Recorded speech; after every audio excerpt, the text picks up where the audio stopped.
봐봐, 아이들아. 지금 나무에 까치밥 몇 개 이렇게 달려있지? 너희들의 인생길도, 너희들의 삶의 길도 마찬가지일 거야. 때론 힘들고 지치고 포기하고 싶은 순간이 있겠지만 이렇게 까치밥이 이렇게 떠있듯이 이런 따뜻한 등불이 되어주는 존재들이 있을 거야.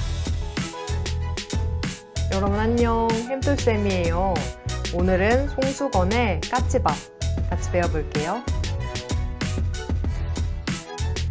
네, 여러분 까치밥이라는 말 들어본 적이 있나요? 이 까치밥이라는 거는 말 그대로 까치가 먹는 밥을 까치밥이라고 합니다. 특히 우리 가을이 되면 무얼 하죠? 그쵸? 가을이 되면 수확을 해요. 1년 동안 열심히 기른 그런 농작물을 걷어들이게 됩니다. 특히 우리 감나무를 생각을 해보면 가을이 되면 감나무에 주황색, 빨간색, 노란색 이렇게 예쁜 감나무 열매들이 맺게 되죠. 근데 그 열매들을 딸 때 전부 다 따지 않고 일부러 특히 그 위에 맨 꼭대기에 있는 높은 곳에 달린 열매들은 일부러 몇 개, 한두 개 이렇게 남겨둔다라고 합니다. 왜냐면요, 그 이유는 바로 이 제목에도 나왔다시피 까치밥을 만들어주기 위함이래요. 우리 까치를 비롯한, 까치뿐만은 아니겠죠. 까치를 비롯한 다른 날짐승들은 이제 가을이 지나고 겨울이 되면 먹이를 찾기 힘든 환경이 됩니다. 추워서 먹이를 찾기 힘든 상황이 돼요. 근데 그때 저기 높이 달려있는 그런 감들이 몇 개 열려있을 때 까치들은 좀 행복하지 않을까요? 나도 먹을 게 있어 이렇게 하면서.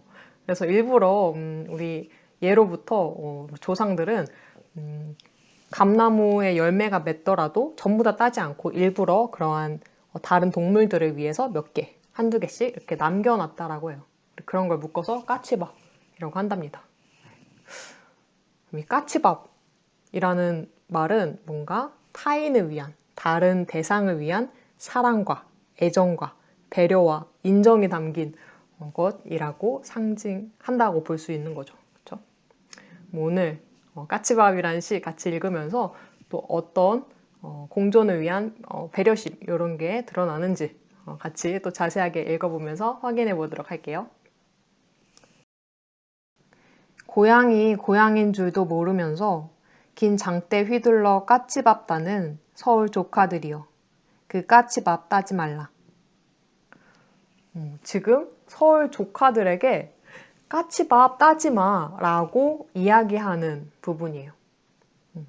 아무래도 명절을 맞아서 혹은 이제 할머니 할아버지를 보러 가족들을 만나러 이런 서울에 있던 조카들이 고향에 내려왔나 봐요. 그렇죠? 근데 고향에 내려와서 감나무를 봤나 봐. 그래서 그 아이들이 감나무에 높게 달린 그런 감 열매를 따기 위해서 긴 장대로 톡톡톡톡 그 열매를 건드리고 있는 상황인가 봅니다. 근데 그 모습을 보고 화자는 서울 조카들아, 그 까치밥 따지 마 라고 명령하면서 만류하고 있어요. 그렇죠? 왜 따지 말라고 하는지 그 이유가 또 이어서 또 나오겠죠? 거기 1행을 보면요. 고양이 고양인 줄도 모르면서 딴다 라고 나와요. 고양이 고양인 줄 모른다 라는 뜻은 고양의 진정한 의미도 모른다 라는 뜻이기도 하고요. 또 다른 의미로는 우리 처음에 시작할 때 까치밥에 대한 이야기 했었죠. 이 까치밥이 어떤 의미를 담고 있는지도 모르면서 까치밥 따지 마. 이런 의미로도 볼 수 있겠습니다.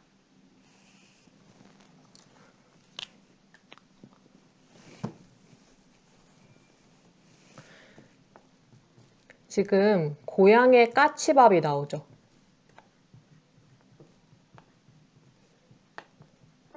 이 고향의 까치밥이라는 거는 무엇을 의미한다라고 했죠? 이 고향의 까치밥은 우리 앞부분에서도 설명했다시피 뭔가 다른 대상과 함께 공존하기 위한 배려, 사랑, 인심, 뭐 여유 등등등등 이런 좋은 그런 덕목들에 해당하겠죠. 그쵸? 근데 그런 까치밥과 좀 대조되는 것들이 나옵니다. 빨간색으로 해볼까요? 이 까치밥과 대조되는 존재로, 대비되는 존재로 서울의 조카들이 나옵니다. 그쵸? 서울의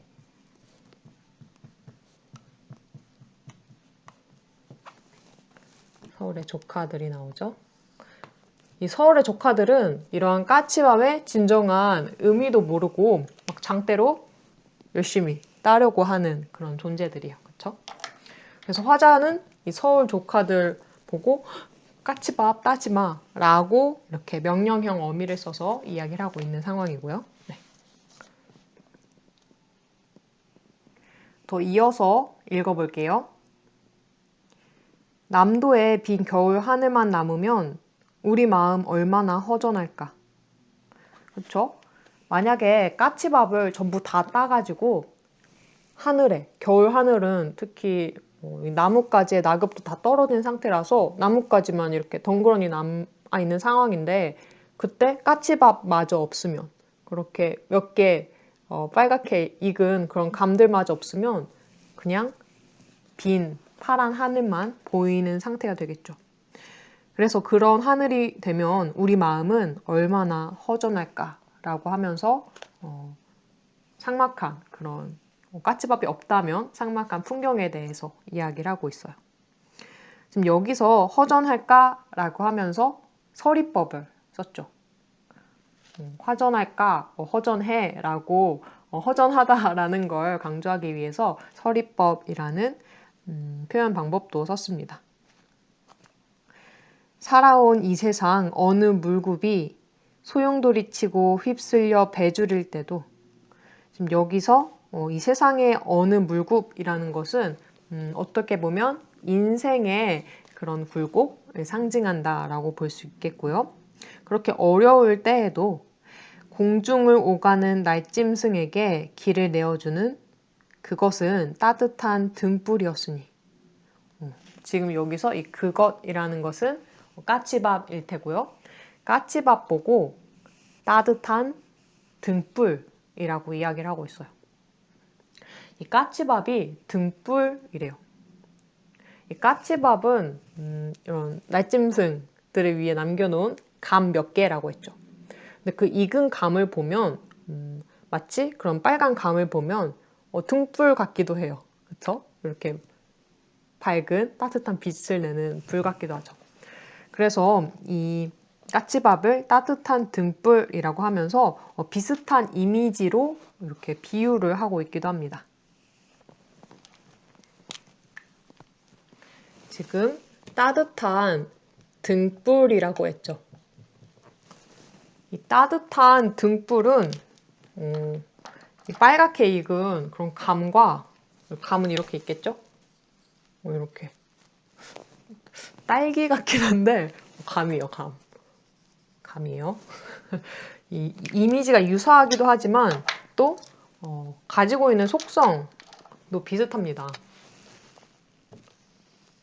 이 까치밥이라는 게 공존을 위한 배려, 사랑, 나눔, 그런 여유로움 뭐 이런 걸 상징한다라고 했죠. 우리 어두울 때 등불이 이렇게 탁 밝혀져 있으면 우리는 그 길을 조금 더 쉽게, 조금 더 편안한 마음으로 걸어갈 수 있죠. 그렇죠? 선생님 집에 그 마당에 이렇게 작은 나비 대문이 있어요. 대문에 등불이 있는데요. 가끔 선생님 밤에 저녁에 이제 해가 다 지고 나서 집에 올 때 부모님께서 이런 등불을 가끔 이렇게 켜놓고 기다리고 계십니다. 그래서 뭔가 근데 그 등불이 켜진 날도 있고 안 켜진 날도 있거든요. 근데 아무래도 안 켜진 날보다는 켜진 날에 좀 더 집으로 가는 길이 조금 더 편안하고 조금 더 뭔가 위로가 되고 그런 느낌이 들더라고요. 그래서 이 등불이라는 역할은 또 다른 대상을 위해, 누군가를 위해, 타인을 위해, 나뿐만이 아니라 나 이외의 다른 대상을 위한 그런 배려, 사랑을 상징한다 라고도 볼 수 있죠. 그래서 그런 의미로도 등불과 까치밥은 비슷한 의미를 갖고 있다 라고 볼 수 있습니다. 철없는 조카 아이들이여 그 까치밥 따지 말라.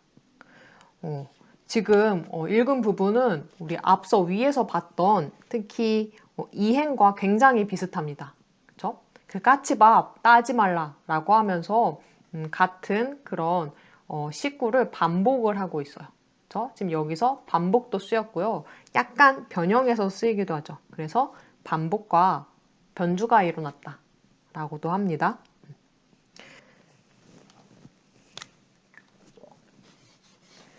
지금 이 시에서 쓰인 표현 방법은 반복도 쓰였고요.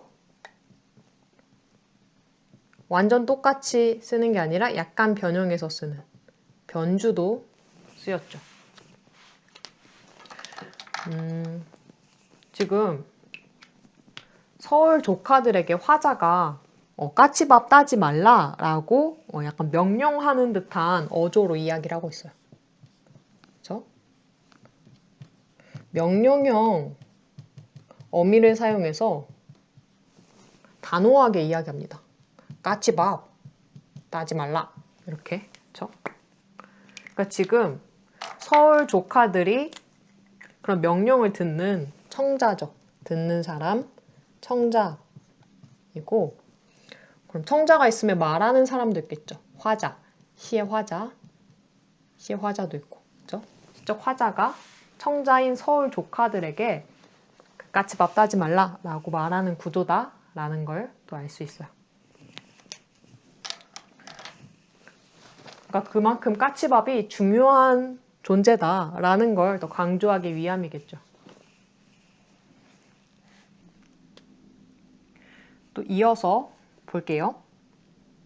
사랑방 말쿠지에 집신 몇 쭉 걸어놓고, 이제 말쿠지라는 게 뭐냐면 그런 벽에 걸어두는 나무 갈고리 같은 겁니다. 그럼 갈고리에 집신 몇 쭉, 이제 몇 쭉이라는 것은 한 죽이 10켤레를 의미해. 그러니까 몇 죽이라는 것은 그런 10켤레가 몇 개 있다라니까 몇십 켤레라는 거겠죠?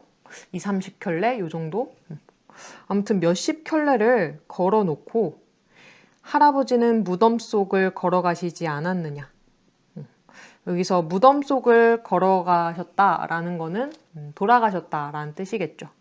할아버지는 집신 몇십 켤레나 이렇게 만들어 놓고 벽에 걸어 두시고 돌아가셨대요. 할아버지는 왜 그렇게 집신을 열심히 만드셔서 특히 몇십 켤레나 이렇게 준비해 놓으시고 돌아가셨을까요? 할아버지가 그 몇십 켤레 다 신으시려고? 그런 건 아니겠죠. 그쵸? 아마도 그 당신만, 그 할아버지 자신만 생각한 게 아니라 할아버지의 죽음 이후에도, 할아버지가 돌아가시고 나서도 남은 사람들을 위해서, 남은 자식들 혹은 길을 걷는 그런 나그네들, 다른 사람들을 위한 그런 배려, 그런 인심, 그런 사랑을 상징한다라고 볼 수 있는 거죠. 마치 할아버지가 남겨둔 집신이 고향의 까치밥 그리고 따뜻한 불빛을 내는 등불과 닮아 있는 것 같아요. 그렇죠? 그 집신 덜어는 외로운 길손의 길보시가 되고, 외로운 길손이라고 나오는데 이제 길손이라는 것은 먼 길을 걷는 나그네를 뜻합니다. 먼 길을 걸어가야 되는 나그네의 길보시가 된대요. 이제 길보시라는 것은 이제 보시라는 게 자비를 베푸는 그런 마음으로, 자비를 가벼운 마음으로 베푸는 것을 의미합니다. 그러니까 먼 길을 걸어가는 그런 나그네에게 큰 힘이 되어주는 그런 존재가 됐다라는 거죠. 할아버지께서 남겨주신 그런 집신이. 한밤중 동네개 컹컹 짖어 그 집신 짊어지고 아버지는 다시 새벽 두만강 국경을 넘기도 하였으니 이 아버지 역시 할아버지께서 남겨주신 그런 집신을 신고 그런 두만강을 건너기도 하셨대요. 그러니까 굉장히 유용하게 그런 남겨진 것을 사용을 하고 계신 거죠.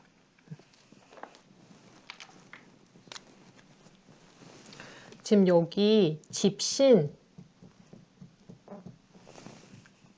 또 마찬가지로 앞서 봤던 까치밥, 등불과 같이 누군가에게 배려를 베푸는 그런 나눔의 가치를 실현하는 그런 존재로 등장을 하죠. 특히 나그네, 유랑민에게 큰 도움을 주는 그런 존재가 됩니다. 우리 이제 이어서 마지막 부분 같이 볼게요. 아이들아, 수많은 기다림의 세월, 그러니 서러워하지도 말아라.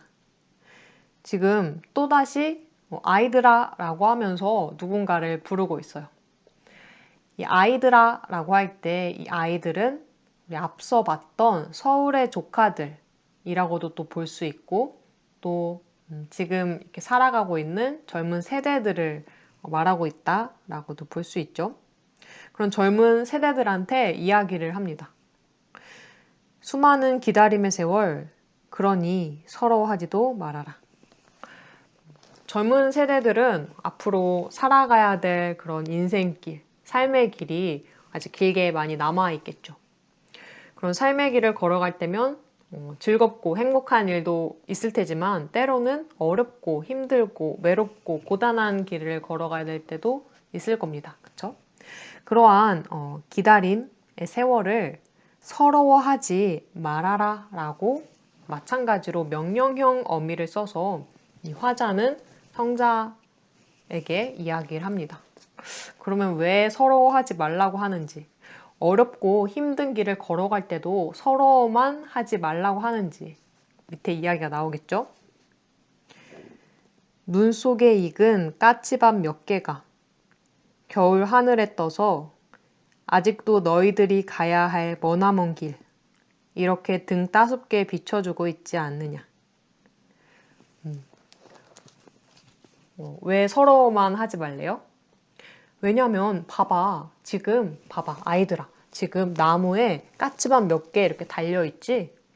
너희들의 인생길도 너희들의 삶의 길도 마찬가지일 거야.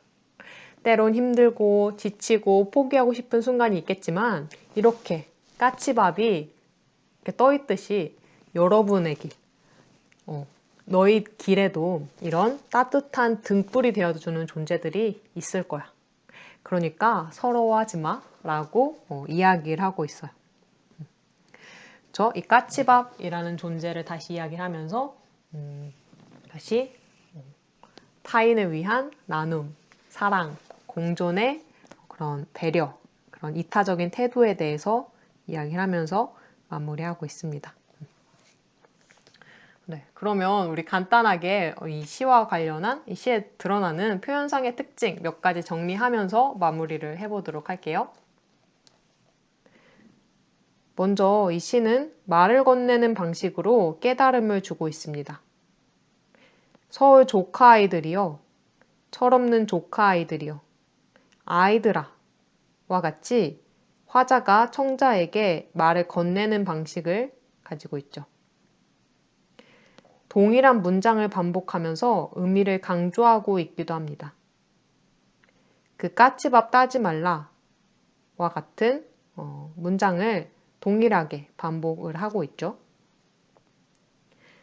또 의문형, 명령형 어미를 사용해서 시상을 전개하고 있기도 합니다. 까치밥 따지 말라, 뭐뭐하지 말라 라는 명령형 어미와 얼마나 허전할까 라고 서리법을 쓰면서 의문형 어미를 사용해서 시상을 전개하고 있기도 하죠. 마지막으로 다양한 감각적 이미지를 활용해서 주제를 형상화하고 있습니다. 이 시를 읽으면 파란 하늘 사이에 붉은 그런 등불과도 같은 감이 열려있는 모습, 그리고 아이들이 그것을 따려고 하는 그런 모습들이 상상이 되죠. 이렇게 다양한 감각적 이미지를 활용해서 주제를 형상화하고 있다는 특징도 갖고 있습니다. 따라서 이 시의 주제는 전통적인 우리 문화 속에 깃든 인정과 배려, 공존의 가치를 드러내고 있는 작품이다 라고 정리를 할 수 있겠죠. 오늘 송수건의 까치밥이라는 작품 같이 배워봤죠. 여러분은 이 시를 읽으면서 어떻게 느끼셨나요? 선생님, 까치밥이라는 말 처음 들었는데요. 되게 의미 있고 뜻깊고 되게 따뜻한 단어인 것 같아요. 라고 생각한 친구들도 있을 것 같고요. 선생님은 개인적으로 까치밥 시를 읽고 되게 부끄러웠습니다. 왜냐면요. 선생님 그 작은 마당에 작년에 감나무를 하나 심었어요. 정말 작아요. 한 선생님 키 정도 되는 감나무를 심었습니다. 그래서 작년에는 열매를 맺지 못했고요. 올해는 정말 기쁘게도 열매 4개를 맺게 됐어요. 올해도 안 열리면 어떡하나 이렇게 걱정을 했는데 맺게 됐죠. 그래서 정말 기뻤어요. 근데 이 감나무를 보면서도 기뻤지만 한편으론 이런 걱정을 하기도 했습니다. 이 감나무 열매 너무 예쁜데 누가 따가면 어떡하지? 혹은 이렇게 날아다니는 새들이, 또 주변에 새들도 참 많습니다. 새들이 이거를 쪼아서 다 먹어버리면 어떡하지? 라고 걱정을 했어요. 저 선생님만 예쁘게 보려고 이렇게 욕심을 부린 거죠. 근데 이 시를 보고 반성을 하게 됐습니다. 이 시의 화자, 그리고 까치밥을 남겨놓는 그런 마을 사람들, 조상들, 그리고 할아버지는 타인을 위해서, 다른 사람들 혹은 또 다른 동물들을 위해서 이렇게 나누려고 하는, 배려하고 같이 그런 사랑을 나누려는 그런 가치를 실현하고 있는데 선생님만 생각을 하고 걱정을 하는 모습이 이제 대비가 돼서 선생님 되게 부끄러움을 느꼈습니다. 네, 그래서 4개가 달려있댔잖아요. 2개만 먹고 2개는 남겨놓으면 좋지 않을까 이런 생각도 해봤습니다. 네, 여러분 요새 좀 이렇게 추워지고 있죠. 따뜻하게 목도리도 하고 따뜻한 차도 마시고 하면서 이런 추위 잘 이겨내시고 또 건강하게 보내시길 바라겠습니다. 네, 오늘 하루도 정말 수고 많으셨고요. 우리 다음번에 더 재밌고 더 즐거운 강의로 다시 찾아뵙도록 할게요. 한 컷 문학으로 마무리할게요. 안녕.